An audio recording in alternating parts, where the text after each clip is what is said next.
Et on va lire ensemble le premier Noël, mais pas des bergers, le premier Noël des mages, de ces mages. Et on va suivre avec eux ce Noël. Et je vous invite avant à prier Dieu.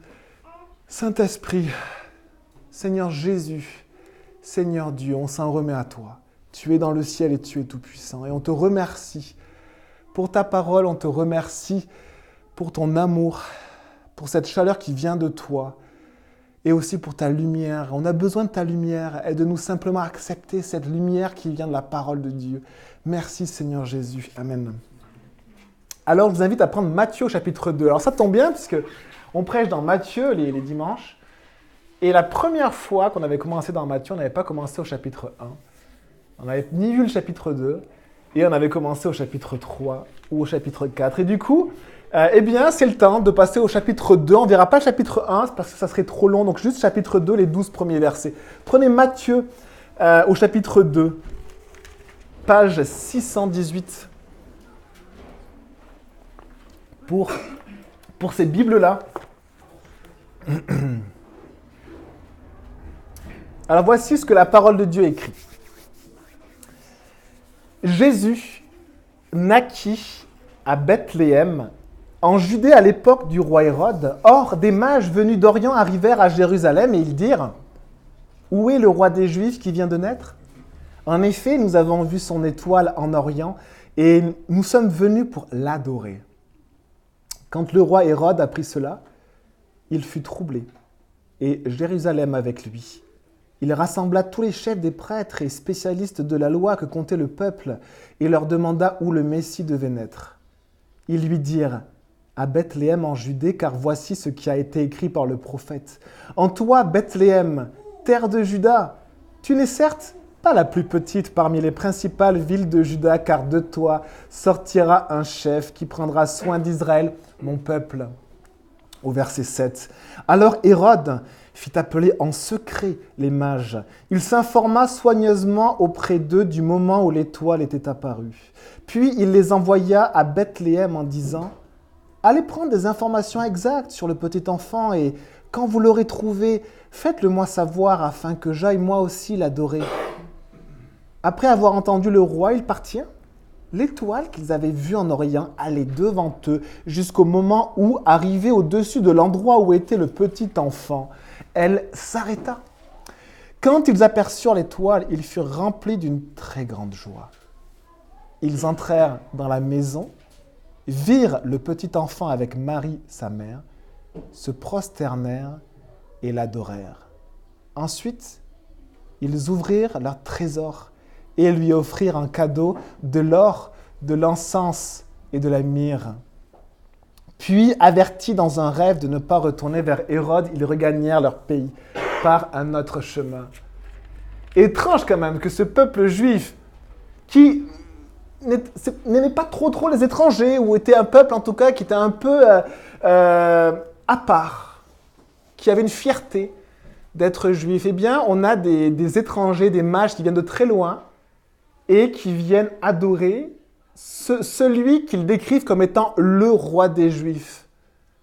Et ceux qui sont surpris ici sont les Juifs qui sont surpris. Et les mages, eux, sont venus pour ça. Et on va passer au travers de ce texte-là. Donc, au verset 1, on lit « Jésus naquit à Bethléem en Judée à l'époque du roi Hérode. » Jésus est né. Les historiens, même ceux qui ne croient pas en Jésus, savent que Jésus est bien né en Palestine. Certains encore disent non, Jésus est une invention, il n'est pas né. Ces gens-là sont stupides et parce que Jésus est né. Et tous les historiens le savent, même ceux qui ne croient pas en Dieu, ils savent que Jésus a été là. Jésus a vécu il y a à peu près 2000 ans. Par contre, en quelle année Jésus est né ? À quelle date ? À quel jour Jésus est né ? Et là, personne ne le sait exactement, ni le jour, ni l'année. Et c'est intéressant parce qu'on pourrait se dire, mais Jésus, il est né en l'an 0, puisqu'on dit 2019 après Jésus. Donc il est bien né à l'an 0, puisqu'on compte à partir de sa naissance. Le problème, c'est que l'an 0 n'existe pas. Donc on a un premier bug, c'est que la chronologie Premier bug sur la chronologie des historiens, c'est qu'on peut dire en -2, 2 avant Jésus-Christ, -1, et 0 n'existe pas, on passe directement à 1. Donc on a un problème, Jésus n'a pas pu naître en 0 puisque cette année n'existe pas. Premier bug. Et deuxième bug, on pourrait se dire, mais du coup, alors si on commence à compter les années de l'histoire de l'humanité à partir de la naissance de Jésus, 0 n'existe pas, donc il est né en 1. Alors en 1, forcément. Et on a aussi un problème. Parce que on lit que Jésus est né à l'époque du roi Hérode. Et que ce roi-là, on a beaucoup de textes qui disent qu'il est mort en -4, 4 années avant Jésus-Christ. Et c'est un consensus, en tout cas des historiens. Parce que certains historiens modernes disent qu'ils pensent qu'il serait plutôt né en -1. Et du coup, que ça soit en -4 ou en -1, quand on va lire les textes, on voit que Jésus est sûrement né 2 ans avant sa mort. Eh bien, ça veut dire que Jésus est né 6 ans avant lui ou 3 ans avant lui. Jésus est né avant lui-même. Donc c'est un peu étrange quand même de se dire ça. Et ça vient d'une erreur des historiens, des gens qui ont transmis des textes historiques. Des erreurs. On ne sait pas à quelle date Jésus est né. Pourquoi ? On a fixé tout notre calendrier, toute l'histoire des hommes sur la naissance de Jésus, on ne sait même pas quand est-ce qu'il est né exactement. C'est vraiment étrange. Jésus naquit à Bethléem, en Judée, à l'époque du roi Hérode. Et je me suis dit, est-ce que ce n'est pas une petite leçon pour nous ? On va commencer par ça. Une petite leçon peut-être que Dieu veut nous donner. On aime les choses précises. Pour nous, l'histoire, c'est quelque chose de certain. Et la science, c'est quelque chose de certain. Et bien là, on voit qu'on a des problèmes. On essaie d'être certain, de dire aux gens, voilà ce que dit l'histoire. Et voilà ce que dit la science. Et on sait que Jésus a vécu, mais on ne sait pas quand est-ce qu'il est né exactement.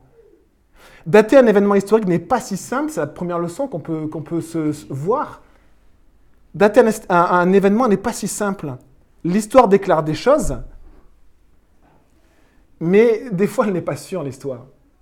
Et première leçon qu'on peut se dire, le surappui sur lequel je peux me baser, c'est la parole de Dieu. Et c'est une des leçons de ce texte. C'est qu'on va lire des textes très étranges, qui parlent d'une étoile que des gens suivent et que cette étoile s'arrête. Et pourtant, le surappui qui reste au travers de l'histoire de l'humanité, c'est la parole de Dieu. C'est la Bible. Si vous n'avez pas de Bible, vous en prenez une, s'il vous plaît. Et deuxième peut-être leçon très simple, c'est que Jésus est né humblement. On connaît souvent la date des grands rois, les dates de naissance. On connaît la date historique à l'année près, des fois au mois près, des fois au jour près. Des grandes batailles, des événements qui plaisent aux hommes et qui ont marqué les hommes. Et ça, on les écrit, on les réécrit, on les transmet dans les chroniques des palais, dans les chroniques des peuples. Où est l'année de naissance de Jésus dans les chroniques des palais ? On a oublié d'inscrire cette date si importante de la naissance de celui que ces gens, on va les décrire après, disent comme étant pas un roi, le roi. Le roi. Où est cette date-là ? Il n'est pas né dans un palais, il est né dans une étable. Et on a oublié d'inscrire précisément la date. Et presque pire que cela, Jésus a été considéré dès sa naissance comme nuisible et comme indésirable. Et forcément, les gens et les personnages qui dérangent, qui sont nuisibles et indésirables, on leur accorde peu de place dans les chroniques de l'histoire des hommes. Que les empires et les civilisations soignent d'écrire et d'accorder pour avoir une belle image d'eux-mêmes ou des grands de ce monde. On va parler des grands de ce monde aussi. Hérode le Grand était un grand de ce monde. Quelqu'un qui a marqué l'histoire, et souvent on peut même avoir un profil décrit par les historiens comme vraiment un grand personnage. Cet homme a tué sa femme et 3 de ses enfants parce qu'il pensait qu'il complotait contre lui. Donc voilà ce grand homme que l'histoire retient avec précision. Et voilà le roi qui est né dans une étable que l'on met de côté parce qu'il est indésirable. Il était indésirable il y a 2000 ans, il est encore indésirable aujourd'hui, Jésus. Ou en tout cas le Jésus de la Bible. Le Jésus de la Bible. Et peut-être une dernière leçon qui m'a encouragé, qui m'a fait sourire, c'est qu'on essaie de dater avec précision celui qui n'a ni commencement et ni fin. On essaie de dire quand est-ce que celui qui n'a pas de commencement est né. Est-ce que ce n'est pas une leçon que Dieu nous donne ? Peut-être la plus grande leçon. Qu'est-ce qu'il est difficile de trouver l'année de naissance de quelqu'un qui n'a ni commencement ni fin? Jésus a dit ceci aux grands religieux, aux grands personnages de son époque. Il leur a dit, vous savez, avant Abraham, je suis. Abraham a vécu 2000 ans, encore avant cette époque-là. Il a vécu il y a 4000 ans. Et Jésus dit, avant Abraham, je suis. Ce Jésus est décrit par l'apôtre Jean qui a marché des années avec ce Jésus et qui décrit, voilà ce que nous avons vu, ce que nos mains ont touché, ce que nos oreilles ont entendu. C'était les premiers messages de cette chapelle il y a quelques années. Il dit ceci, au commencement était la parole. Avant la création, avant que toute chose soit créée, il y avait de toute éternité celui qu'il appelle la parole. La parole était avec Dieu et la parole était Dieu. Dieu n'a ni commencement ni fin. Jésus est Dieu, venu en chair. Et on discute encore de son année de naissance. Jésus est éternel. Or, on lit, or des mages venus d'Orient arrivèrent à Jérusalem. Et ces mages-là venus d'Orient n'étaient pas des gens du peuple. C'était des gens de caste érudite, de caste parfois sacerdotale, de caste vraiment des conseillers des rois.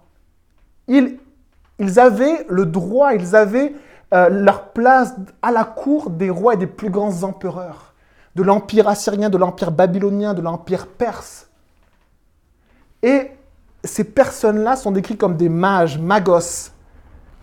C'est le nom que donnaient ces peuples, babyloniens, mèdes, perses et d'autres peuples, pour désigner, et là ce sont des hommes érudits, mais si je vous décris ces hommes érudits, ces hommes vraiment instruits dans la science, vous allez être surpris parce que c'était des sages, des enseignants, d'accord, des prêtres aussi, des médecins, ou alors des astrologues, ou des voyants, des interprètes de rêves, des augures, des devins, des sorciers. Et on voit qu'à l'époque, les domaines scientifiques ne s'arrêtaient pas à ce que l'on mesurait. Étudier les étoiles était un domaine scientifique, mais étudier ce que veulent les dieux était dans ces peuples-là aussi un domaine scientifique. Et ce sont ces personnes-là qui finalement décrivent des personnes des fois avec des activités assez diverses. Mais des personnes érudites qui pouvaient être à la fois médecins, à la fois sorciers, qui pouvaient être enseignants et sages, ou alors interprètes de rêves.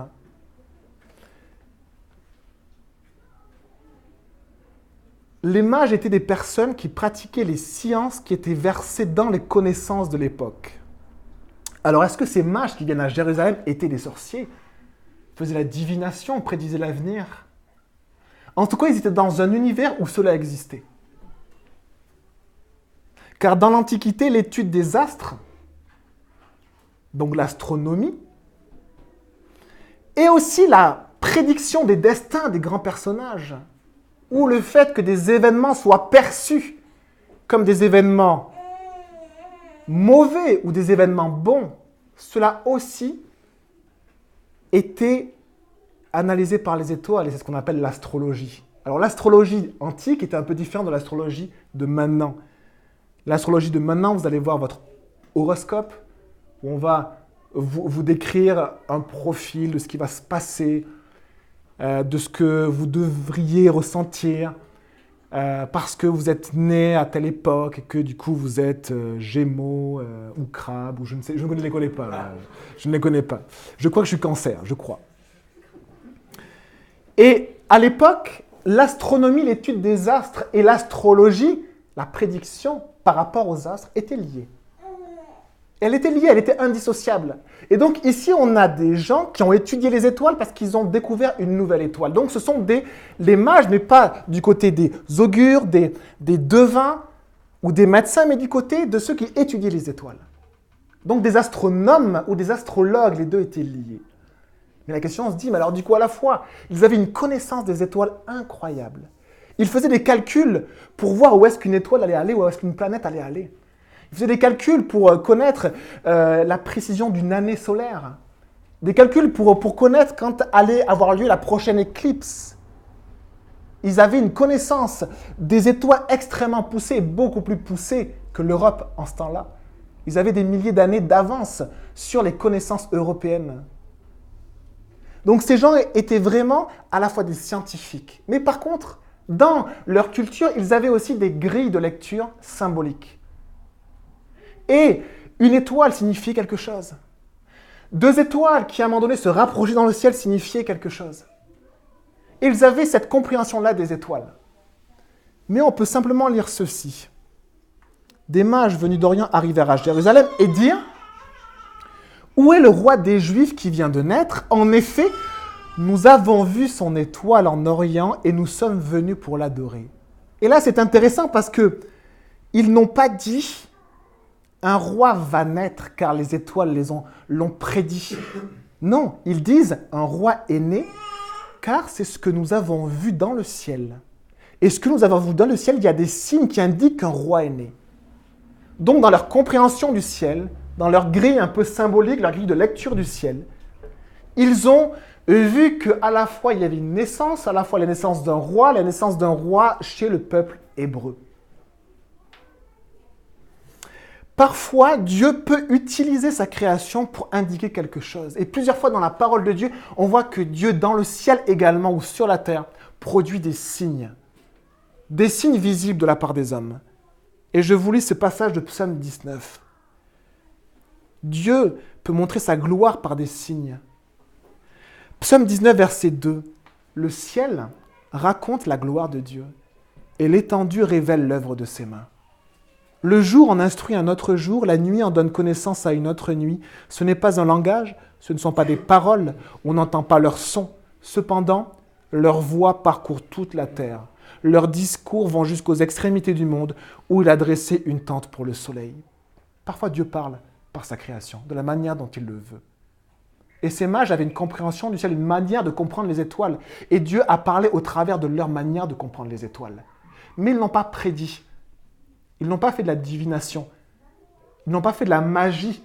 Ce qui est d'ailleurs une abomination pour Dieu, d'essayer de rechercher l'avenir. Mais ils ont vu dans les étoiles que quelque chose s'était passé. Et ce qu'ils ont compris, c'est que ce qui s'était passé, c'est une naissance. Naissance d'un roi dans le peuple hébreu, en Judée. On voit également lors de la crucifixion de Jésus, dans Actes, au chapitre 2, verset 19, que Dieu a aussi opéré des signes, que le ciel s'est obscurci quand Jésus a été crucifié. Et avec ce passage de Acte 2, verset 19, on peut penser, c'est une hypothèse qui est probable, mais on ne sait pas, qu'il y a eu une éclipse de lune au moment où Jésus a été crucifié. Parce qu'il est parlé du sang comme un signe du ciel. Et vous savez comment on appelle une éclipse de lune? Une éclipse de sang. Pourquoi? Parce que quand la lune va être cachée, eh bien, elle va avoir un reflet rougeâtre. Donc, Dieu met les signes qu'il veut dans le ciel, c'est sa création. Par contre, Dieu ne se sert pas d'éléments pour prédire. Quand il veut annoncer quelque chose sur des événements futurs, il le dit de vive voix à quelqu'un, ou dans un rêve à quelqu'un, et cette personne dit « Ainsi parle l'Éternel ». Pas de sacrifice étrange, pas de rituel étrange, pas de divination parmi le peuple de Dieu. Où est le roi des Juifs qui vient de naître? En effet, nous avons vu son étoile en Orient et nous sommes venus l'adorer. Une nouvelle étoile est apparue dans le ciel. Nous avons vu son étoile. Et alors, il y a plusieurs possibilités. Et là, les personnes rationnelles, les personnes qui ont un formatage universitaire ou en école d'ingénieur vont peut-être être intéressées parce qu'il y a plein de possibilités en fait. C'est possible qu'une comète ait eu lieu à cette époque-là. Les Chinois, qui aussi étaient de très bons astronomes, disent qu'en -5 ou en -6, il y a eu une comète. Le seul souci de la comète, c'est qu'elle est très visible. On voit la queue de la comète, on a l'impression qu'elle indique une direction, c'est une flèche. Le problème, c'est que les comètes ont souvent une signification extrêmement négative pour les peuples. Souvent, signe de catastrophe pour eux. Et le problème également, c'est que personne n'est au courant de cette étoile. Les mages, en fait, annoncent qu'il a eu une étoile. Et les gens étaient tellement superstitieux à l'époque que s'il y avait une comète, c'était déjà le branle-bas de combat. Vous Vous savez que Néron, cet empereur romain qui était devenu fou, il y a eu une comète dans le ciel. Il est tellement superstitieux que les comètes indiquaient des augures négatifs sur les grands rois et les grands ce monde. Et pour pas que ces augures négatives arrivent sur lui, il a fait assassiner les autres grands qui étaient autour de lui pour que cette malédiction tombe sur d'autres personnes. Il y avait une grande superstition. Donc peut-être c'est une comète, peut-être pas. On peut voir aussi, on peut penser aussi, une autre possibilité, c'est que vous avez des étoiles dans le ciel qui se déplacent et à un moment donné, vous avez des étoiles qui ne sont pas visibles à l'œil nu parce qu'elles sont trop lointaines et leur éclat n'est pas assez brillant. Mais par contre, quand il y a une conjonction, c'est-à-dire quand deux étoiles se rapprochent comme ça, leur brillance, leur éclat s'additionnent, elles deviennent plus brillantes. Et des fois apparaissent de cette manière-là, un point lumineux dans le ciel. Et c'est aussi une de ces manières que les mages ont pu voir cette étoile qui est apparue. Certaines personnes très sérieuses disent que ça peut correspondre à la manière de comprendre de ces Chaldéens, de ces Babyloniens. Parce que à cette époque-là, vous avez par exemple l'étoile Régulus, l'étoile du roi, qui passe à côté de Jupiter, qui est vraiment la planète du roi des rois. Avant, c'était Zeus pour les Grecs ou d'autres divinités. Vous avez l'étoile du roi qui passe à côté de l'étoile du roi des rois. Dans leur compréhension, ça pouvait tout à fait dire naissance d'un roi. Mais on ne sait pas. On ne sait pas. Il est possible que ça soit ce qu'on appelle une supernova. Une supernova, c'est un soleil. Hein, les étoiles, ce sont comme des soleils, des planètes, des boules de feu, comme notre soleil, qui explosent. Et donc, une étoile très très lointaine, qu'on ne va quasiment pas exploser, elle produit une grande lumière. Et on a des récits où on a des fois des étoiles qui apparaissent dans le ciel de cette manière-là. Donc, il y a plein de possibilités. Mais je vous cite une autre possibilité. C'est que Dieu ait fait apparaître une étoile dans le ciel. Juste pour cet événement-là. Parce que Dieu est tout-puissant.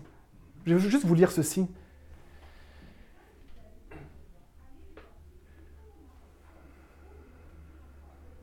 Josué 10, verset 13. Regardez la puissance de Dieu. Et le soleil s'arrêta. Et la lune suspendit sa course. Ça, c'est pour tous les rationnels et ceux qui ont fait des études universitaires. Jusqu'à ce que la nation eût tiré vengeance de ses ennemis. Cela n'est-il pas écrit dans le livre du juste? Le soleil s'arrêta au milieu du ciel et ne se hâta point de se coucher presque tout un jour. Il y a une durée qui a duré 2 jours dans l'histoire de l'humanité, parce que Dieu a suspendu les choses. C'est impossible! Mais oui, c'est impossible. Je suis d'accord que c'est impossible. Mais Dieu l'a fait. Dieu l'a fait. C'est impossible que Dieu soit venu en chair. C'est impossible. Dieu l'a fait. Que Jésus meure et ressuscite, c'est impossible. Mais Dieu l'a fait. Donc voilà cette dernière possibilité. On ne sait pas. On ne sait pas. Quand on sera dans le ciel, on demandera à Balthazar. Quand le roi Hérode apprit cela, il fut troublé et tout Jérusalem avec lui. Au lieu de se réjouir, il fut tellement troublé, donc c'est une surprise pour lui, cette apparition de cette étoile et cette naissance du roi. Et ce qui est vraiment étrange, c'est que ces mages viennent à Jérusalem, mais ils ne demandent pas une audience auprès du palais, auprès du roi des Juifs. Vous savez que Hérode avait usé d'une manigance politique, d'une habileté politique extraordinaire pour être appelé après des années de règne et pour acquérir de plus en plus de territoire. En moins 37, le titre de roi de Judée, de roi des Juifs. Lui était le roi des Juifs. Et on lui annonce même pas. Les mages qui arrivent à Jérusalem, sûrement dans un cortège, dans une caravane de l'Orient qui arrive, avec un faste, c'était des érudits, une caste vraiment presque royale. Ce n'étaient pas des rois, mais c'était des personnes qui allaient à la cour des rois. Eh bien, ils ne vont pas voir le roi Hérode. Ils disent aux gens, est-ce que vous savez où le roi des Juifs est né? Hérode a trouvé ça insupportable. C'est moi le roi. Je suis le roi des Juifs. Mais qui avait déclaré Hérode comme roi des Juifs? Lui-même et les hommes. Et Dieu en avait décidé autrement. Dieu est en train de déclarer que le roi des Juifs, ce n'est pas Hérode. Non, le roi des Juifs, il vient de naître. Il vient de naître. Troublé, c'est un mot qui veut dire agité, inquiété, enlever le repos, troublé au point de ne pas trouver le sommeil. Il trouve ça insupportable. Ce roi Hérode, tout son palais, tout Jérusalem, fut troublé. Pourquoi? Parce que quand on dit à un juif, le roi des Juifs est né, le premier mot qui lui vient à l'esprit, c'est le Messie. C'est leur attente. Encore aujourd'hui, le Messie. Est-ce que ce serait le Messie qui est roi et qui devait venir en naissant. Verset 4, il rassembla tous les chefs des prêtres et spécialistes de la loi que comptait le peuple et leur demanda où le Messie devait naître. Et là, on va vraiment avoir une sorte de manigance extrêmement triste de la part des grands de ce monde. Que fait Hérode? Il va dans les sources religieuses. Il prend au sérieux la parole de Dieu pour chercher où le Messie doit naître. Tout le monde pense au Messie à Jérusalem. Et lui sait où se trouvent les informations qui concernent le Messie. Et pire que cela, il y croit. Celui qui a assassiné durant toute sa vie les personnes autour de lui pour garder son titre et son rang.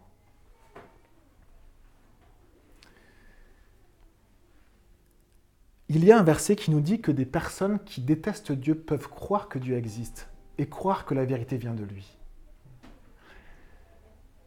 Jacques 2, verset 19, « Tu crois qu'il y a un seul Dieu? Tu fais bien, mais les démons le croient aussi. » Et il tremble. Et Hérode tremblait parce qu'il était opposé à Dieu. Toute sa vie, il a été opposé à Dieu. Comment pouvait-il accepter le Fils de Dieu, lui qui s'était opposé à Dieu toute sa vie? Il n'avait pas le comportement, c'était pas une foi d'une personne qui plaît à Dieu, d'une personne qui va accomplir les enseignements de Dieu dans sa vie. C'était une personne qui savait que ce qui vient de la Bible est vrai, mais qui était ennemi de Dieu, comme les démons. Et alors, ces scribes, ces spécialistes de la loi connaissent ces textes et lui disent, verset 5, « À Bethléem en Judée, car voici ce qui a été écrit par le prophète. » On a une personne qui est horrible, qui veut chercher le Messie pour le tuer. Et là, malgré cela, la parole de Dieu est lue dans son palais. Et regardez cette parole. « Et toi, Bethléem, terre de Juda, tu n'es certes pas la plus petite parmi les principales villes de Juda, car de toi sortira un chef qui prendra soin d'Israël, mon peuple. » Il a dû trouver ça tellement insupportable, Hérode, d'entendre ça. Le chef que Dieu a choisi, que Dieu envoie pour son peuple, et plus que cela. Quelle belle prophétie tirée du prophète Michée, des siècles auparavant. Michée dit « Et toi, Bethléem, Ephrata, petite entre les milliers de Juda. » Les villes et les lieux avaient des différences, avaient des importances différentes, et Bethléem n'avait pas d'importance. Parmi les milliers dans Juda, des villes importantes, il n'y avait pas Bethléem. C'était un petit village qui n'avait rien pour être au-dessus ou pour être connu. C'était vraiment petit entre les milliers de Juda. Et entre 6 milliers de grandes villes, tu n'as pas ta place car tu es trop petite. Tu es tellement petite, mais tu es grande. Tellement grande, car de toi sortira le Messie. Tu es grande, un petit village que Dieu a choisi pour accueillir le Messie. Au verset 7, « Alors Hérode fit appeler en secret les mages. » Enfin, il les convoque à son palais. Et ce fameux Hérode, plutôt rusé, il s'informa soigneusement auprès d'eux du moment où l'étoile était apparue. Que veut Hérode? Eh bien, il voudrait avoir aussi l'âge de l'enfant. Il a le lieu, par la parole de Dieu, Bethléem. Il aimerait aussi avoir l'âge de l'enfant. Et son seul but, ça sera de le tuer. Il agit en secret. Et on sait que son but est d'assassiner, de préserver son titre, son rang. Vous savez, Hérode, il va mourir 1 an ou 2 ans après ces événements-là, rongé par la gangrène. Voilà ce que les grands de ce monde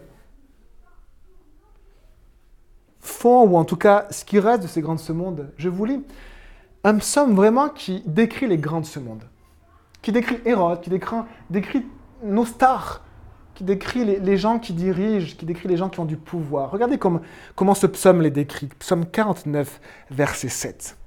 « Ils ont confiance en leurs biens et se glorifient de leur grande richesse. Ils ne peuvent se racheter l'un l'autre, ni donner à Dieu le prix du rachat. Le rachat de leur âme est cher et n'aura jamais lieu. Ils ne vivront pas toujours, ils n'éviteront pas la vue de la fosse, la mort qui nous attend tous.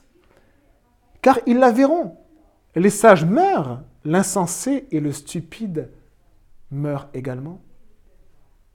Et ils laissent à d'autres leurs biens. Tant d'efforts, pour rien. Tant de personnes tuées et assassinées, pour rien. Ils s'imaginent que leurs maisons seront éternelles. Ils vivent comme s'ils étaient éternels.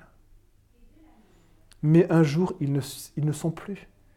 Ils imaginent que leurs demeures subsisteront d'âge en âge, eux dont les noms sont honorés sur la terre. Mais l'homme qui est en honneur n'a point de durée. Il est semblable aux bêtes qui meurent et que l'on égorge. Un jour, ils ne sont plus. Et ils meurent comme des bêtes. Et malheureusement, c'est ce qui s'est passé pour Hérode. Telle est leur voix, telle est leur folie. Et ceux qui les suivent se plaisent à leur discours. Beaucoup de gens suivent cet exemple-là des grands de ce monde, mais celui qui est né dans une étable nous donne un exemple complètement différent. Il nous indique de rechercher des choses tellement différentes de nos politiciens, de nos stars, de ceux qui dirigent, qui ont du pouvoir, de ceux qui sont honorés, tellement différents.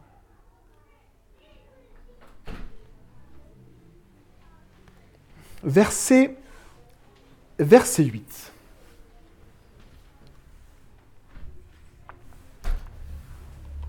Puis il les envoya à Bethléem en disant « Allez prendre des informations exactes sur le petit enfant. Quand vous l'aurez trouvé, faites-le-moi savoir, afin que j'aille moi aussi l'adorer. » Bien sûr, Hérode veut adorer l'enfant. Et on continue au verset 9. Après avoir entendu le roi, ils partirent. L'étoile qu'ils avaient vue en Orient allait devant eux. Il y a des précisions étranges. Jusqu'au moment où, arrivée au-dessus de l'endroit où était le petit enfant, elle s'arrêta. Les mages ne connaissaient pas le village, ils connaissaient juste le peuple d'Israël. Donc ils vont à la capitale de ce peuple, capitale de la Judée, et ils disent « Où est le roi qui vient de naître ?» Et ils obtiennent par la parole de Dieu, imaginez, transmise par qui? Le faux roi des Juifs. Celui qui veut assassiner le vrai roi des Juifs, Dieu l'utilise et fait ce qu'il veut avec lui pour transmettre la parole de Dieu. Et pour dire que le vrai roi va naître à Bethléem, il est obligé de dire « Ben, le vrai roi est né à Bethléem ». Il est obligé de leur dire, il le dit. Un verset nous dit que le cœur des rois est un courant d'eau dans les mains de l'Éternel. Il peut l'incliner partout où il le veut. Et donc, ils partent, ils ont cette destination, ce village Bethléem. Et c'est la parole de Dieu qui les a guidés jusqu'à Bethléem. Mais où à Bethléem exactement? Où à Bethléem? Et ils s'en vont et ils ne savent pas, une marche, une recherche peut-être de 2 ans. Pourquoi de 2 ans? Parce qu'après on voit qu'Hérode va vouloir tuer les enfants de moins de 2 ans. Donc au moment où l'étoile est apparue, et on pense que c'est le moment où Jésus est né, jusqu'au moment où ils vont retrouver Jésus, Jésus va avoir à peu près 2 ans. Donc on n'est pas forcément à cette période de l'étable du premier Noël des bergers. Mais Marie et Joseph sont encore à Bethléem. C'était leur village d'origine. Ils avaient sûrement des biens là, ou alors ils avaient de la famille. Et ils ont trouvé un lieu pour rester. Et c'est dans ce lieu-là également que les mages vont les trouver. Mais comment vont-ils trouver Jésus? Car leur seul but depuis des mois et des années, c'est juste de trouver Jésus. Quel est votre but dans votre vie? Eux, leur seul but, c'était de trouver Jésus. Pendant des mois et des recherches avec leurs connaissances humaines, ils essaient de trouver Jésus. L'étoile qu'ils avaient vue en Orient allait devant eux jusqu'au moment où, arrivée au-dessus de l'endroit où était le petit enfant, elle s'arrêta. Et là, je vais reparler aux gens rationnels. Comment c'est possible qu'une étoile s'arrête? Pardon. Comment c'est possible qu'une étoile s'arrête? Eh bien, vous savez, voici quelques explications possibles de la science. C'est que une étoile dans le ciel, si elle se déplace, c'est souvent une planète d'ailleurs qui se déplace, comme la Terre tourne autour d'elle-même et tourne autour du Soleil, il y a plusieurs mouvements. Tout bouge. Si on était fixe et qu'on regardait l'étoile bouger, eh bien elle bougerait dans le ciel, elle passerait dans le ciel comme ça. Mais comme nous-mêmes on tourne, et comme on tourne aussi autour du Soleil, eh bien le mouvement que l'on perçoit est un mouvement comme un peu d'arc de cercle, et tout d'un coup, ça va un petit peu en arrière, c'est un mouvement rétrograde, et puis après ça repart, et après ça revient un petit peu en arrière, on a des petites boucles comme ça. Et au moment de cette petite boucle, on appelle que c'est un mouvement rétrograde. Quand on regarde le ciel, c'est comme si l'étoile s'arrête, fait un tout petit peu demi-tour, et du coup ça prend un peu de temps, donc elle s'arrête, et après elle repart. C'est tout à fait possible que c'est ce qu'ils aient vu. C'est possible. Donc ça plaît aux personnes rationnelles. On a trouvé une explication rationnelle. Une autre possibilité tout à fait possible. Dieu a pu aussi et simplement créer cette étoile et arrêter la course de cette étoile, avec ou sans boucle. Il suivait cette étoile s'est arrêtée. Dieu a pu le faire, tout simplement. Une étoile dans le ciel qui est apparue, une étoile parmi les autres, et puis qui se déplace, et à un moment donné, elle s'arrête, on ne sait pas pourquoi. Ce point lumineux parmi les autres, et effectivement, il fallait bien scruter le ciel pour voir cette étoile-là. Et du coup, c'était des personnes aussi qui étaient très bonnes en géométrie. Ils ont dû peut-être prendre le point vraiment perpendiculaire à cette étoile-là. Et puis, il y avait une maison dans ce lieu-là. Peut-être un lieu de campagne, peut-être une bourgade, on ne sait pas. Mais il y avait un lieu, et quand l'étoile a commencé à s'arrêter, ils se sont dit, c'est là.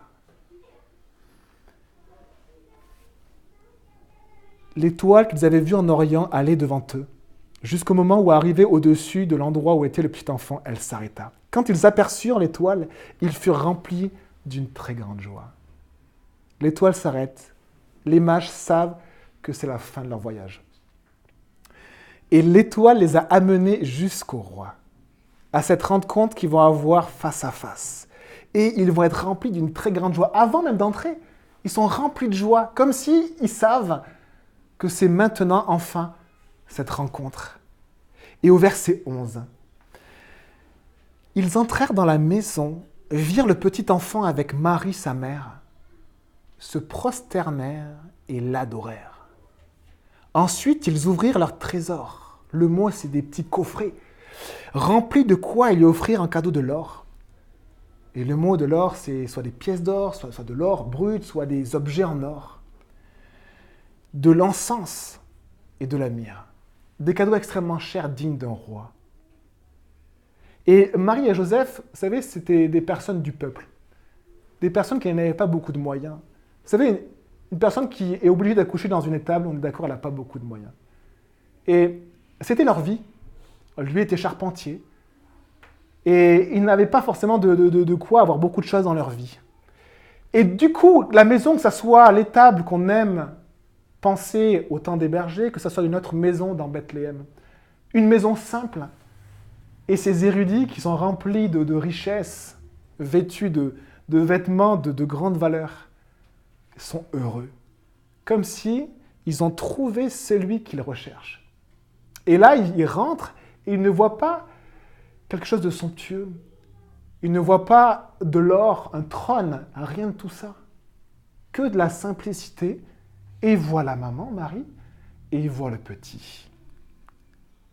Et c'est le Noël des mages. C'est le Noël des mages où ils ont vu le roi des Juifs, le roi des rois. Et ils sont rentrés remplis de joie. Et ils se sont prosternés. Les amis, ils ne sont pas prosternés devant Marie. Ils n'ont pas adoré Marie. Ils sont venus adorer Jésus. C'est ce que la Bible nous dit. Et ils ne sont pas venus adorer Joseph. Ils ne sont pas venus adorer Hérode. Ils sont venus adorer une seule personne. Jésus. Simplement Jésus. Et ce moment où les mages ont pu contempler ce que Dieu avait fait est décrit dans Jean. Jean nous dit que Dieu s'est fait chair et a habité au milieu de nous. Et nous avons vu sa gloire.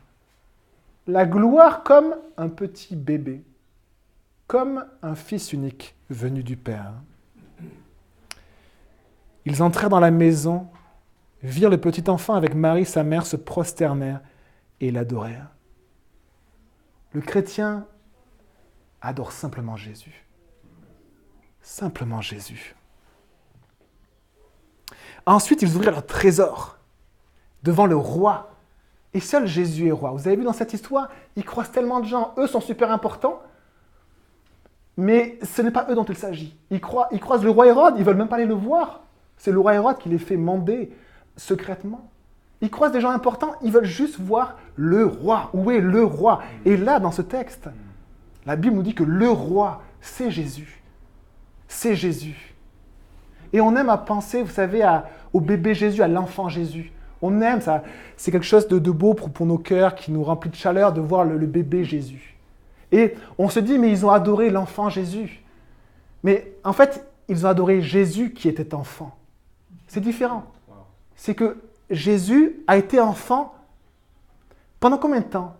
Le même temps que mon fils Manoa va être enfant, que mon fils Elias va être enfant, que vos enfants vont être enfants. Mais à un moment donné, il a été enfant, mais il a grandi, il est devenu adulte, et il est mort et il est ressuscité. Et ils ne viennent pas pour adorer l'enfant Jésus, ils viennent pour adorer Jésus qui est venu comme un enfant. Dieu s'est fait chair et a habité au milieu de nous, et nous avons vu sa gloire. Et parfois, Dieu révèle sa gloire par une étoile, parfois par une nuée de feu, et parfois par une simplicité incroyable. Dieu est venu comme un bébé. Et alors, ils offrent vraiment des cadeaux de grande valeur. Vous savez, quand on se déplaçait auprès de personnes très importantes, on ne pouvait pas venir les mains vides. C'était juste pas possible. Et si vous veniez auprès d'un roi, il fallait apporter de l'or. Quand la reine de Sheba est venue voir Salomon, elle a apporté une quantité d'or incroyable et des aromates, des choses précieuses qu'il y avait dans son pays. L'Arabie, le sud de l'Arabie ou le nord-est de l'Afrique. Et donc, il faut de l'or. Si vous allez voir un roi, il faut de l'or. L'encens, dans toute l'histoire de l'homme, est utilisé dans les temples pour les dieux, pour les divinités, pour l'adoration. Et ils ont pris de l'encens. La myrrhe est utilisée pour embaumer les corps. Chose étrange, chose très précieuse. Ils offrent à Jésus ce qu'on offre au roi. Ce qu'on offre normalement pour adorer celui qui n'est pas homme, mais qui est Dieu. Et ils offrent aussi quelque chose qui parle de la mort. Et quand Joseph va voir une révélation de l'ange au chapitre 1, l'ange va lui dire ceci, 1 verset 21. Joseph, alors que Marie était enceinte, qu'il n'était pas marié, pensait répudier sa femme parce qu'elle devait avoir eu des relations sexuelles avec une autre personne. Et du coup, voici ce que l'ange va lui dire au verset 20. Comme il pensait à cela, un ange du Seigneur lui apparut dans un rêve et dit « Joseph, descendant de David, n'aie pas peur de prendre Marie pour femme, car l'enfant qu'elle porte vient du Saint-Esprit. » Marie était vierge. Elle mettra au monde un fils et tu lui donneras le nom de Jésus. Et on aimerait s'arrêter là, mais regardez la première annonce de Jésus. Le nom de Jésus, car c'est lui qui sauvera son peuple de ses péchés. Celui qui naîtra viendra aussi pour mourir. Dieu est venu dans ce monde pour mourir. C'est la seule personne qui vient dans le monde pour mourir. Nous, on vient pour vivre le plus longtemps possible. On vient pour nos projets, on vient pour essayer de croquer la vie, pour essayer vraiment de vivre des projets. Et on a envie d'avoir la vie la plus longue possible. Et lui est venu pour mourir. Et alors qu'il y a un enfant, des mages lui apportent de l'or, de l'encens et de la myrrhe.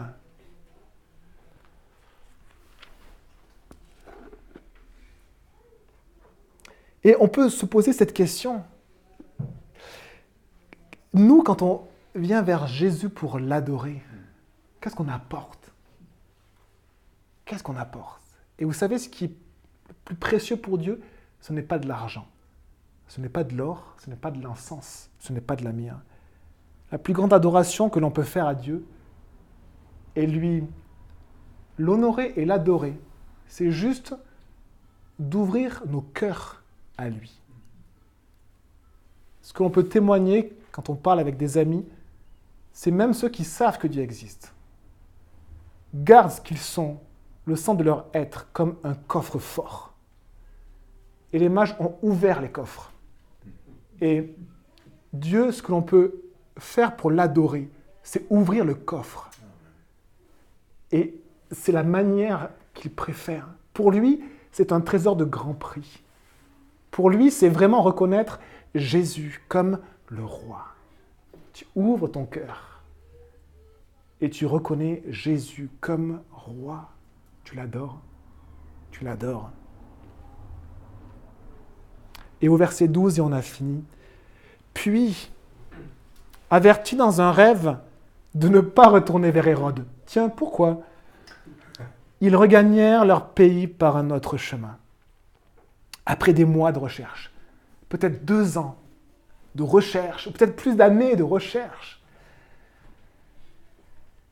ils ont enfin rencontré le roi. Et voici le Noël des mages. Le Noël des mages, ils l'ont rencontré. Ils ont été remplis de joie, juste de joie. Dieu s'est fait chair et a habité parmi nous, plein de grâce et de vérité. Et nous avons contemplé sa gloire, une gloire comme celle du Fils unique venu du Père. Car un enfant nous est né, un fils nous est donné, et la domination reposera sur son épaule.